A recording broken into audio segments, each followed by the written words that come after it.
নমস্কার, শুভ সন্ধ্যা। আজকে দেখুন বাবার বাড়ি গেছিলাম। বাবা সকালে চিংড়ি মাছ নিয়ে এসেছে, তাই চিংড়ি মাছ দিয়েই ভাবছি আপনাদের সাথে একটা রেসিপি শেয়ার করি।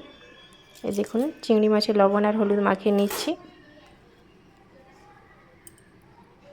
তাই আর মিক্সির কৌটোতে দেখুন কয়েকটা কাঁচা লঙ্কা আর দুটো শুকনো লঙ্কা নিয়েছি, আর জিরে একটু বেশি পরিমাণ নিলাম। পেঁয়াজ এখানে গ্রেট করে নিয়েছি, এটাকে পেস্ট বানিয়ে নিয়েছি।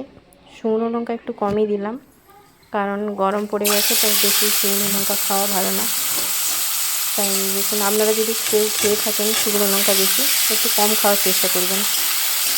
চিংড়ি মাছটা দেখুন ভেজে নিচ্ছি, হালকা ভাজবো। সেই তেলেই পেঁয়াজটাকে পেস্ট করে রেখেছিলাম, এটা দিয়ে দিলাম,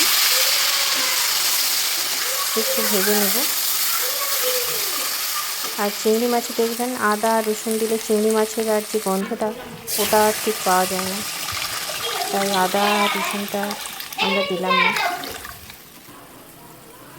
দেখুন চিংড়ি মাছটা দিয়ে দিচ্ছি, দিয়ে একটু ফুটিয়ে নেব।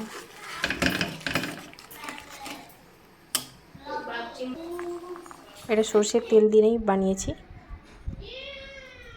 আপনারাও ট্রাই করবেন। যদি ভালো লেগে থাকে কমেন্ট করে জানাবেন। ধন্যবাদ, সকলে ভালো থাকবেন।